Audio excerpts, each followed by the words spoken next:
Olá pessoal, continuando o nosso estudo a respeito do processo de execução por quantia certa, hoje nós vamos falar dos diversos tipos de penhora. Sempre lembrando que a penhora é um ato constritivo do processo de execução por quantia certa, específico do processo de execução por quantia certa, e que visa a garantia dessa execução.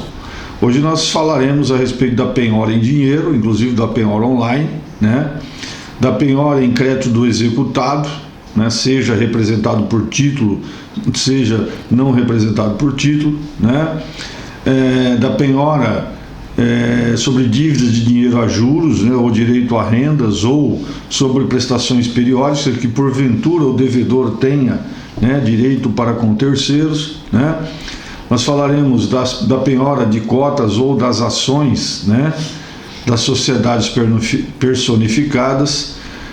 Falaremos também da penhora de empresa e de outros estabelecimentos, e também de semoventes, da penhora de percentual de faturamento de empresa e, finalmente, da penhora de frutos rendimentos de coisa móvel ou imóvel. Primeiramente, nós já vimos que naquela ordem que o legislador lá impõe para que seja realizada a penhora, o primeiro que vem nessa ordem é o dinheiro. Então o dinheiro, logicamente, ele é a preferência da penhora. Se o devedor tiver dinheiro, preferencialmente se faz a penhora em dinheiro. E essa penhora em dinheiro, ela pode ser feita através de uma operação eletrônica chamada penhora online. A penhora online é muito importante, dada a sua agilidade. Com o advento aí da nossa revolução tecnológica, os bancos, as instituições financeiras passaram a operar todo o seu sistema exclusivamente de forma eletrônica. E o legislador ele teve que acompanhar também essa evolução. Antes a penhora em dinheiro era feita através de determinação do juiz para a instituição financeira através de ofício. Isso propiciava ao devedor a possibilidade de se desfazer desses depósitos, dessas quantias em dinheiro, de forma bem rápida, porque já tinha à sua disposição as transferências eletrônicas. E o legislador veio com a penhora online, prevista aí no artigo 854, também evoluir nesse sentido. Como é que funciona a penhora online? A penhora online, ela é feita através de uma ferramenta chamada Bacenjude 2.0, que é uma forma de bloqueio de valores, criada pelo Banco Central, e o Poder Judiciário, em convênio com o Banco Central, utiliza essa ferramenta que é de muito valia. Como é que funciona? O juiz determina, ele tem lá uma senha de acesso, que através do CPF ou do CNPJ do devedor, ele consegue verificar se no sistema financeiro nacional aquela pessoa ou aquela empresa tem alguma aplicação financeira, ou algum depósito em dinheiro, em conta corrente, não importa, qualquer ativo financeiro que ele tiver no sistema financeiro será identificado através desse acesso. E aí o juiz ele faz um bloqueio, ou seja, ele torna indisponível aquele valor, ou aquele ativo. O devedor ele é intimado, tem prazo de 5 dias para se manifestar, que nós chamamos essa manifestação de embargos à penhora, e nesse prazo de 5 dias, através dessa manifestação, ele poderá impugnar eventual excesso de bloqueio ou eventual impenhorabilidade, porque nós já vimos que nós temos lá, no próprio Código de Processo Civil, aqueles casos de impenhorabilidade. Se porventura, por exemplo, o bloqueio se deu em dinheiro proveniente de salário, de aposentadoria, ou seja, qualquer, né, ativo aí que a lei diz que é impenhorável, ele poderá justificar, tá, através dessa impugnação. Ou eventual excesso, por exemplo, foram bloqueados 20 mil reais e na realidade a execução importa em 10. Então, tanto essa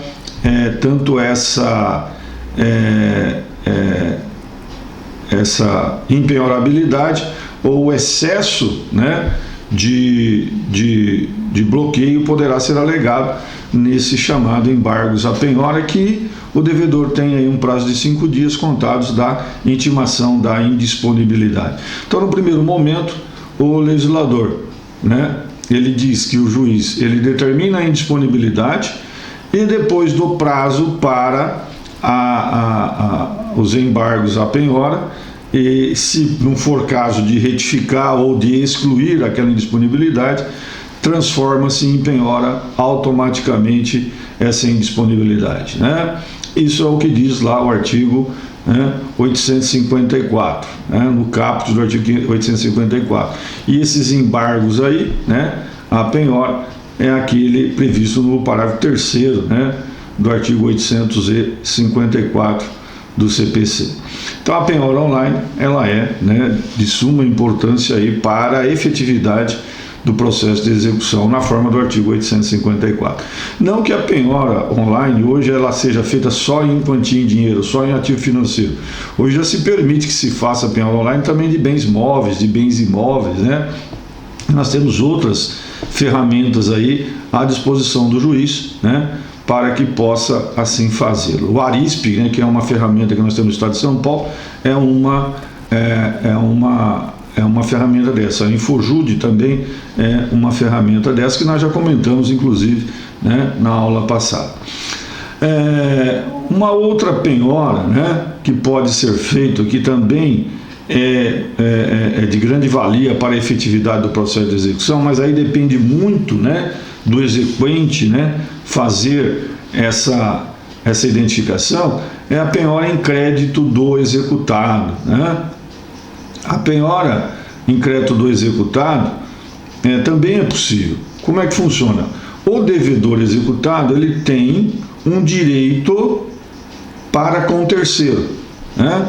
Então, ele tendo esse direito para com o terceiro e o credor ele identificando, ele pode pedir ao juiz que faça a penhora sobre esse direito, né? Direito que não esteja, né, sendo exigido judicialmente ainda. O que o legislador diz? Bom, o juiz intimará o devedor, né, para que não disponha desse crédito para com relação ao terceiro devedor, tá?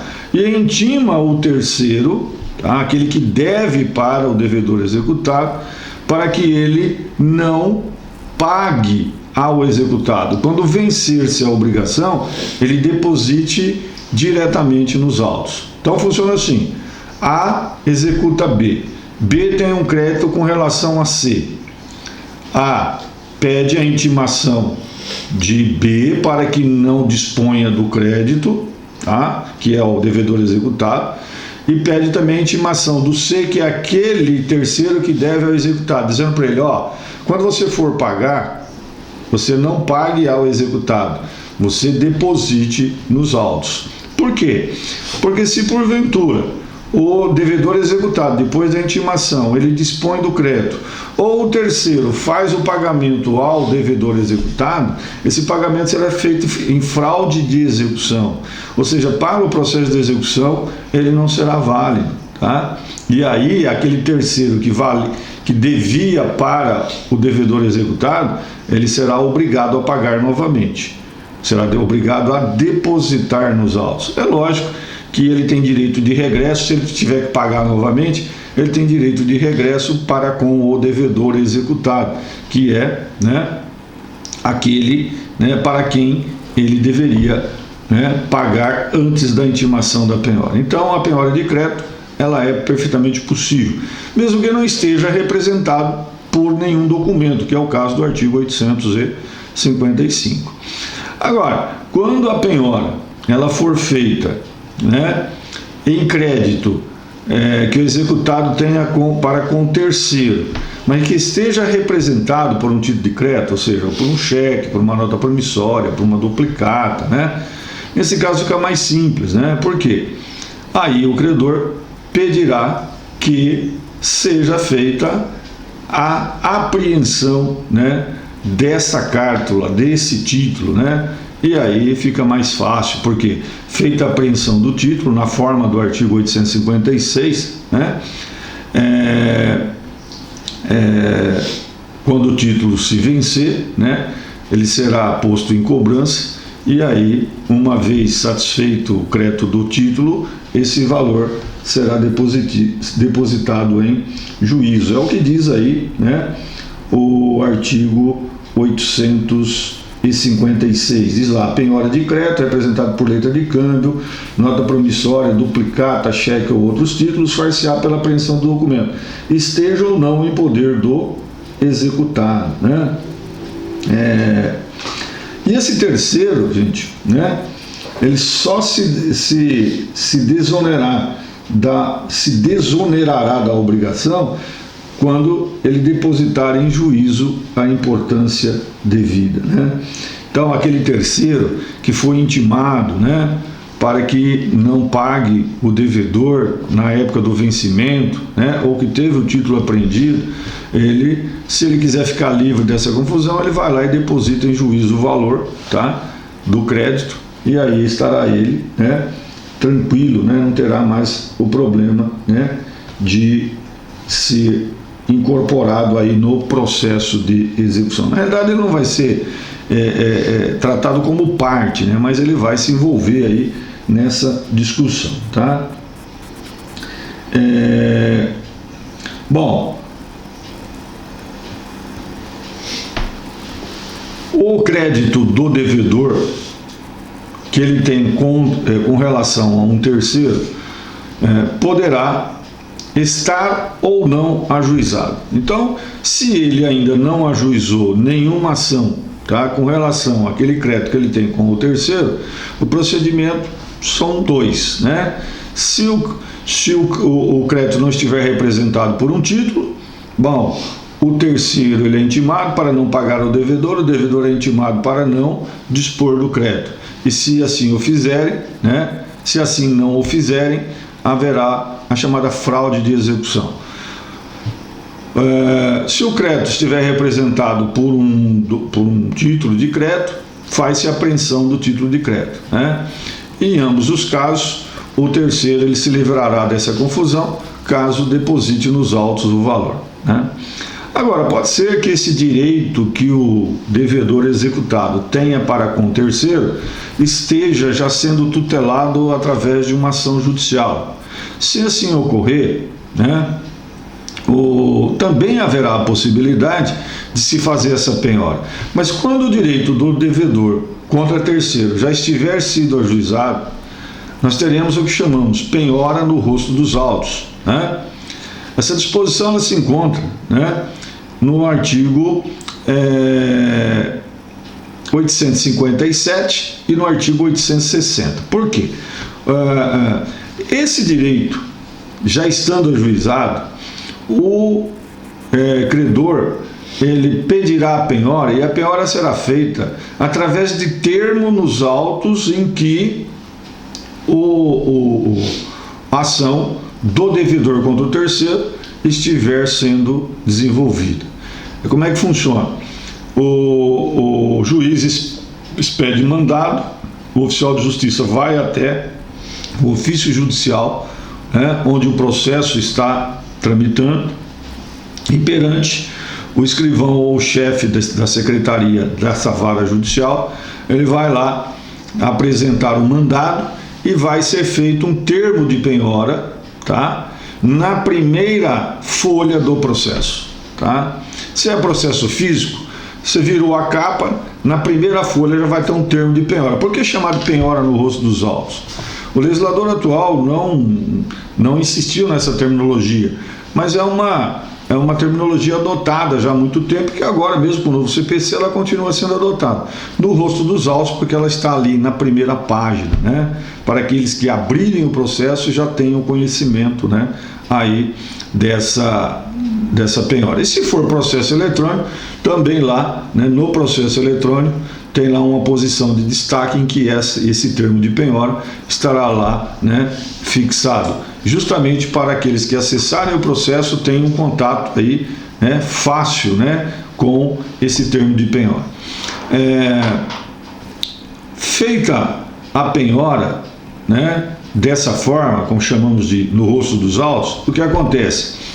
Por exemplo, o devedor está lá promovendo uma ação de execução contra o terceiro de R$5.000, né? O credor que estiver executando esse devedor, né, ele fica sabendo desse processo. Ele vai lá, pede a penhora no rosto dos autos. O oficial de justiça vai lá e faz a penhora no rosto dos autos. Veja bem, aquele direito que porventura for carreado ao devedor no processo que ele demanda contra o terceiro, será o quê? Garantia para o processo de execução. Se ele conseguir receber lá os 5.000, esses 5.000 serão o quê? Serão depositados no processo de execução do credor contra o devedor, tá? Se ele ingressa com uma ação de cobrança, está pedindo lá 20.000, se ele deve 10 na execução que lhe é demandada, e ele conseguiu receber lá apenas 7, bom, aqueles 7 virão para o processo de execução. E os outros 3 remanescentes, né, continuarão aí sendo cobrados pelo credor, né, naquele processo de execução demandado contra o devedor, né? Então, a penhora no rosto dos autos acaba fazendo a constrição de bens do valor necessário para a execução, se for possível.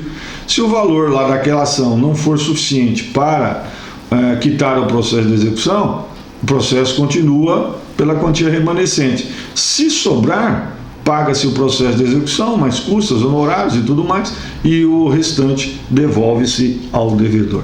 É assim que se faz a penhora, né, no rosto dos autos. Só que o artigo 857, né, fala lá da possibilidade que tem o credor de se subrogar no valor dado ao devedor naquele processo que está demandando contra o terceiro, que acabamos de falar agora, que é a subrogação, ou ele pode fazer a alienação, tá, daquele direito que ele tem no processo. Então ele tem duas alternativas. O devedor tem lá uma ação cobrando 10.000 do terceiro. O credor fica sabendo, ele pede a penhora desse direito naquele processo. A penhora é feita no rosto dos autos. E o que ele faz? Ele pode pedir que, se aqueles 10.000 que o devedor está cobrando lhe forem dados no processo lá, que ele está demandando contra o terceiro, aquele valor vai ficar para ele no processo de execução. Ou ele pode optar por quê? Ele pode optar pela alienação, né, desse direito. É muito mais difícil, gente, né? É muito mais difícil. Mas o artigo 857 fala lá, no parágrafo 1º, o exequente pode preferir, em vez da subrogação, a alienação judicial do direito penhorário, caso em que declarará sua vontade no prazo de 10 dias contados da realização da penhora. Então ele pode pedir ao juiz uma vez, ele intimado de que a penhora foi realizada no rosto dos autos, pedir que seja alienado esse direito. É muito mais difícil ele alienar esse direito, porque quem for comprar vai defasar muito, né, esse valor. Por que vai defasar? Ora, essa penhora no rosto dos autos, ela será, num primeiro momento, uma mera expectativa.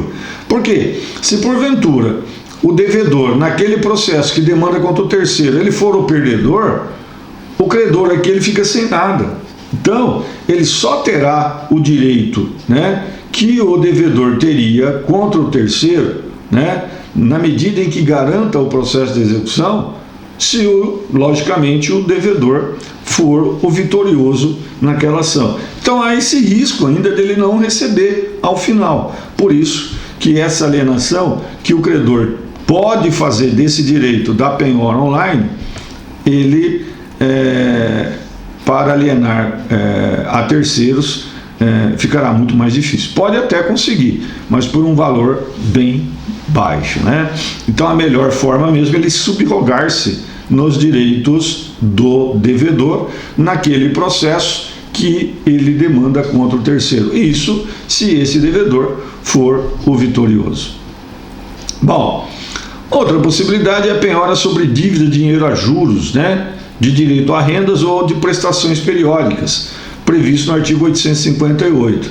Ora, pode ser, gente, que o devedor ele tenha um direito para com um terceiro, tá? Que envolva pagamento de prestações ou de juros de dinheiro emprestados, né? Ou quaisquer outras rendas, ou seja, o terceiro ele tem lá a obrigação de depositar mês a mês mensalidades ou juros ou quaisquer outras rendas, né?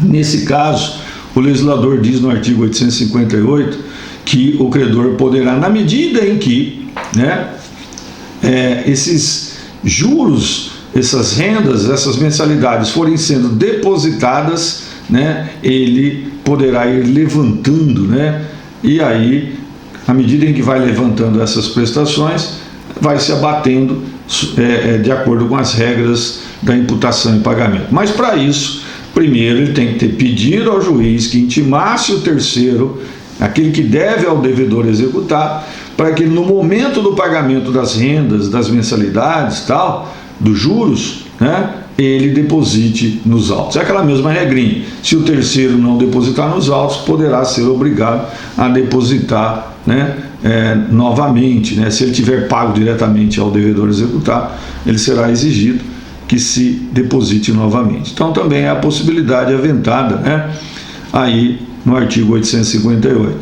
Também se o direito do devedor para com o terceiro envolver a entrega de coisa, né, também ou esse terceiro ele será intimado para que no momento em que a obrigação se vencer, ou seja, no momento em que ele for, né, no momento em que ele tiver, né, de entregar a coisa, ele não entregue ao devedor executado, e sim deposite em juízo, na forma do artigo 859, diz lá, recaindo a penhora sobre direito, a prestação ou a restituição de coisa determinada, o executado será intimado para, no vencimento, depositá-la, correndo sobre ela a execução. Quer dizer, é o mesmo sistema.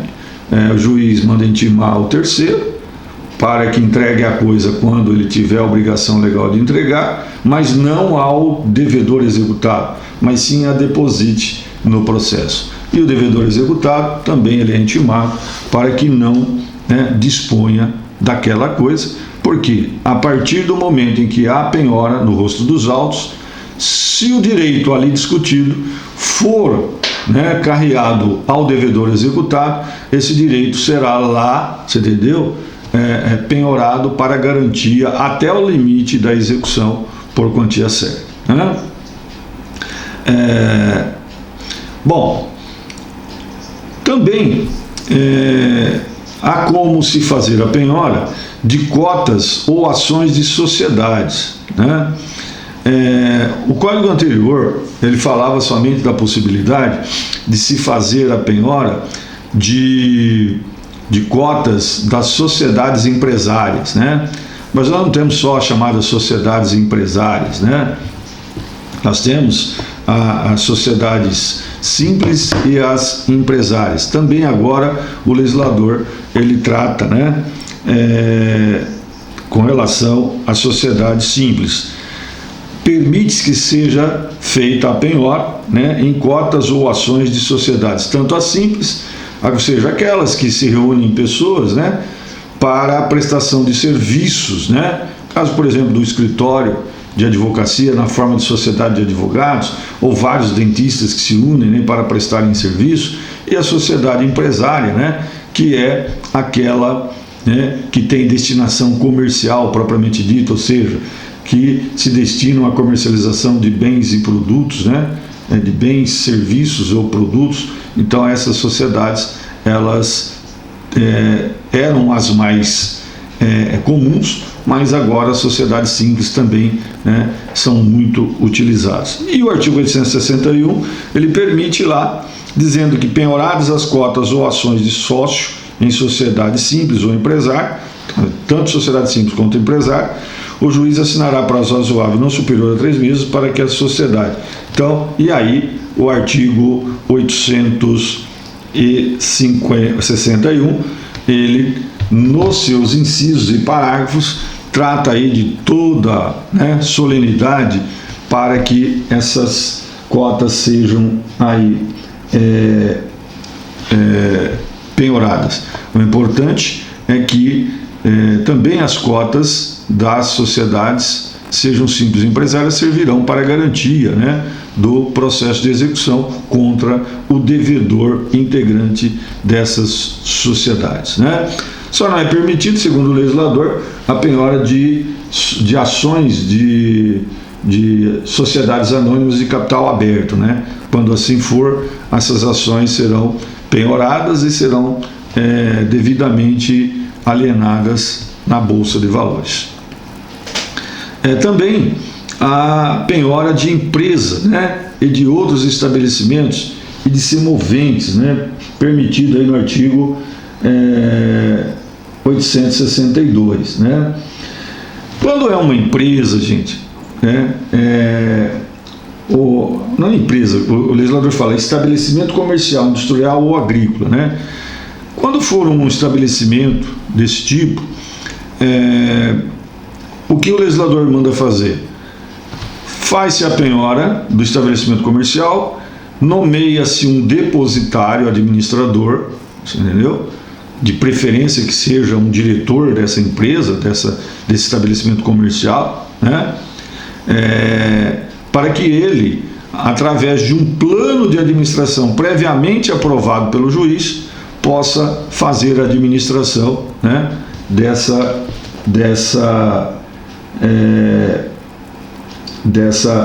penhora. É o que diz o artigo 862. Quando a penhora recair em estabelecimento comercial, industrial ou agrícola, bem como em semoventes, plantações ou edifícios em construção, o juiz nomeará administrador depositário, determinando-lhe que ele apresente em 10 dias o plano de administração, né?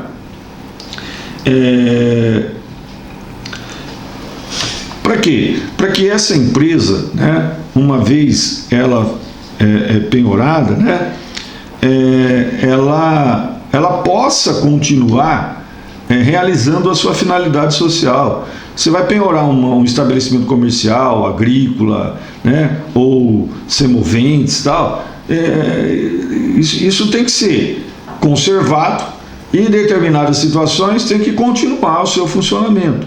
E aí que entra o depositário administrador, né, que mediante um plano aí de administração previamente aprovado pelo juiz, possa sim realizá-lo, né, realizar essa administração até quando for possível, né.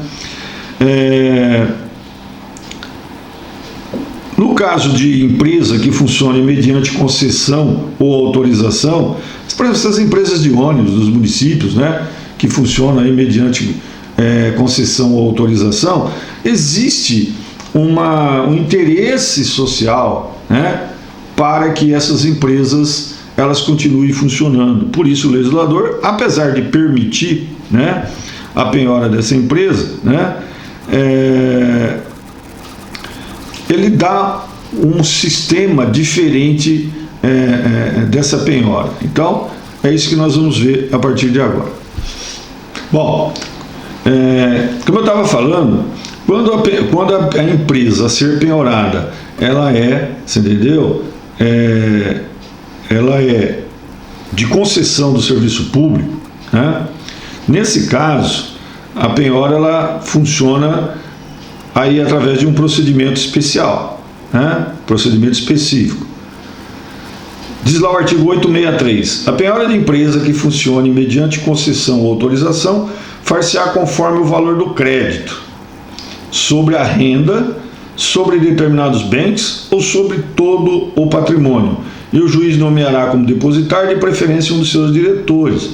Então, a penhora se fará sobre toda a empresa, ou somente sobre parte da renda ou sobre parte do patrimônio.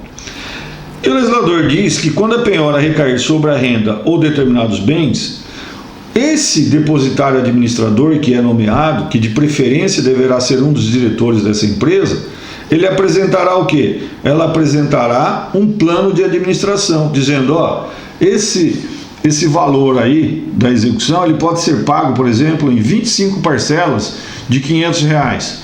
Por quê? Você não pode penhorar, por exemplo, o faturamento da empresa na sua totalidade, senão você vai matar a empresa. Então tem que esse depositário administrador, ele tem que fazer um levantamento daquilo que ele poderá tirar da empresa sem que com isso inviabilize o seu funcionamento. Para isso que esse depositário aí ele é nomeado, tá? Agora, se a penhora for sobre toda a empresa, aí esse depositário administrador, né, ele ficará na administração dessa empresa até que ela seja arrematada em eventual leilão, né? Só que quando houver a penhora de toda a empresa concessionária de serviço público, ela deverá ser, ou melhor, deverá ser ouvido primeiramente o órgão que fez a concessão, para que ele, se for o caso, tenha preferência em eventual arrematação, né? Por exemplo, se tem lá uma empresa de transporte público, né, que foi penhorada e foi marcado o leilão, lógico, por exemplo, se essa concessão dessa empresa foi feita pela prefeitura do município de Tupã, por exemplo, tá? Nesse caso o município tem que ser ouvido, né? Porque ele pode ser que tenha preferência, né, preço por preço nessa arrematação. É o que diz o parágrafo 2º.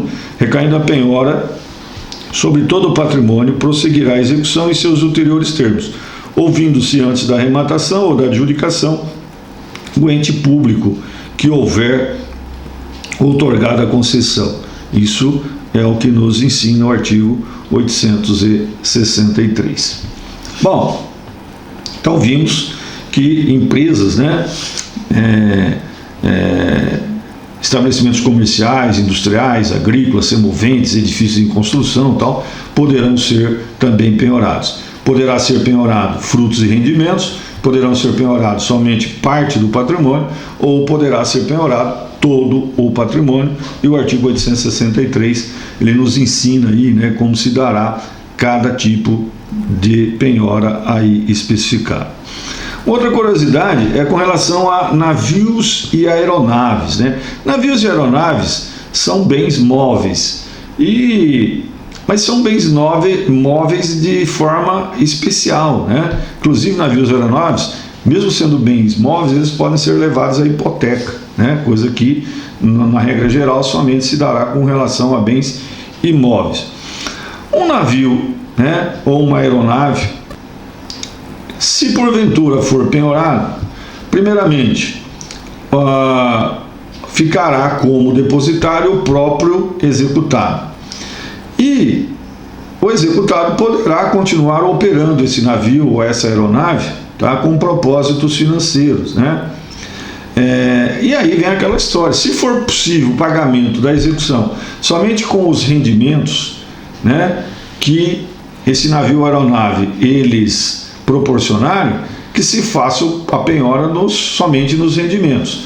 Caso não seja possível, o navio ou aeronave poderá continuar operando, né, sob a custódia do próprio devedor executado, desde que ele tenha seguro usual contra risco. Porque aí, se o navio afundar, se a aeronave cair ou sofrer qualquer outro acidente, esse seguro aí, né, ele será a garantia, né, da execução, garantia anterior, que é representada pelos próprios bens, ou seja, o credor se subrogará no valor do pagamento aí, né, do sinistro, né, porventura dado pela seguradora. É o que diz o artigo 864. A penhora de navio ou de aeronave não obsta, ou seja, não impede que continue navegando ou operando até a alienação, mas o juiz, ao conceder a autorização para tanto, não permitirá que saiam do porto ou do aeroporto antes que o executado faça seguro usual contra riscos. Também entendo que isso deva ser, né, aplicado também para veículos, né, terrestres. Por exemplo, caminhão, faz a penhora, deixa com o devedor executado, ele continua operando o veículo, desde que faça seguro contra risco. Não vejo nenhum empecilho, tá, para que assim também seja estendida, né, essa benesse aí do artigo 864, né? Mas o legislador diz aqui, né, que tanto a penhora de estabelecimento comercial, industrial, agrícola, edifícios em construção, né, como a penhora de empresas, como a penhora de navio e aeronave, tá?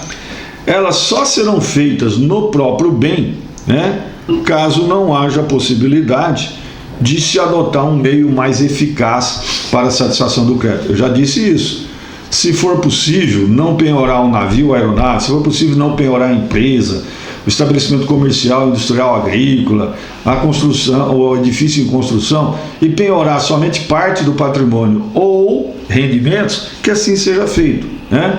Por quê? O que interessa na execução por quantia certa é fazê-la de modo mais eficaz possível para que o credor receba o crédito, mas também que seja pelo modo menos oneroso para o devedor. Ora, se porventura, com, por exemplo, os rendimentos auferidos sobre o bem penhorado lá, o navio, a aeronave, por exemplo, ou sobre o estabelecimento comercial, for possível pagar o crédito, qual é o problema, né? Paga-se o crédito mediante um plano de administração previamente realizado lá pelo depositário administrador e aprovado pelo juiz. Ao final, o bem vai ser, né, preservado em mãos do devedor e o credor terá também, né, o recebimento do seu crédito. É isso que o legislador sempre objetiva no processo de execução por quantia certa, né? A penhora de percentual de faturamento de empresa, nós já até adiantamos, né, quando falamos da penhora da empresa, né? Se o executado ele não tiver outros bens penhoráveis, né, diz o artigo 866, ou se tendo-os, esses forem de difícil alienação insuficientes para saldar o crédito executado, o juiz poderá ordenar a penhora de percentual de faturamento da empresa. Aquela história, se for possível, né, o pagamento, né, do crédito exequendo através de rendimentos da empresa, não se penhora a empresa, penhora-se o quê? Penhora-se ou bens da empresa, ou nesse caso específico do artigo 866, penhora-se faturamento, né, dessa empresa. É lógico, gente, que o legislador ele traça aqui os requisitos, né, para a penhora, né, desse faturamento da empresa, só que é o seguinte, sempre tem que ser observado que a empresa ela tem as suas, né, obrigações normais, pagamento de insumos, pagamento de aluguel, se for o caso, funcionários, tributos e tudo mais. Então, nomeia-se um depositário, né? Esse depositário, né, ele vai fazer um plano de administração na forma do artigo 2º, né, e vai sendo aprovado pelo juiz. Na medida em que esses recursos vão entrando para a empresa, eles vão sendo depositados no processo de execução, tá? Mas sempre lembrando que esse percentual não pode ser de forma a impactar a própria sobrevivência dessa empresa. O que ocorre também quando o bem a ser penhorado seja coisa móvel ou imóvel, né? É a mesma situação. Tem um bem móvel ou imóvel. Por exemplo, tem uma propriedade rural, um bem imóvel rural. Pode ser penhorado o imóvel rural? Pode. Mas se esse imóvel rural tiver rendimentos que dentro de um plano de administração devidamente aprovado pelo juiz e feito pelo depositário administrador nomeado, se ficar evidenciado, comprovado que dentro de um prazo razoável possa ser paga a execução, não faz-se a penhora do bem propriamente dito, e sim faz-se a penhora desses frutos e rendimentos que porventura vão sendo, né, auferidos aí, né, da coisa móvel ou da coisa imóvel, né? Como nós vimos, a garantia do processo de execução, né, ela pode ser feita através de dinheiro, através de direitos, né, que o devedor tenha para com terceiros, né, poderá ser feita através da penhora de empresas, né, de bens móveis, imóveis, semoventes, edifícios em construção, estabelecimentos comerciais, né, industriais e agrícolas, ou poderá ser feito através de percepção de frutos e rendimentos desses imóveis, desses móveis, desse navio, dessa aeronave, dessas empresas, desses edifícios em construção, desses estabelecimentos comerciais, ou seja, é uma forma que o legislador encontrou para que fosse satisfeita a execução, mas também, de outra parte, fosse preservado o bem em mãos do devedor. Tá? Por enquanto, é isso que nós tínhamos a falar aí da penhora, né? E a penhora, nós já aprendemos que ela é um ato de constrição de bens e ou direitos do devedor, né, executado para que possa garantir, né, a execução. Sempre lembrando que a penhora só se dará sobre bens até o limite da obrigação, e assim mesmo observando se esses bens são penhoráveis ou não são penhoráveis, porque se eles forem impenhoráveis, de acordo com a lei, não servirão de garantia, e também não servirão de garantia aqueles bens patrimoniais declarados por lei ou pela vontade das partes como inalienáveis. Gente, por enquanto era isso que nós tínhamos para falar, né, aí da penhora. Lógico, nós vamos voltar a falar muito da penhora, tá? Vamos em outros momentos, né, ratificar, né, esses ensinamentos que aqui passamos, mas por enquanto é isso que nós tínhamos para falar aí da penhora, né? Vocês aí que ainda não se inscreveram no canal, se inscrevam no canal e compartilhem aí com os amigos, com os familiares, ou qualquer um, né, que vocês acham que tem interesse aí na matéria. Um beijão a todos e até a próxima.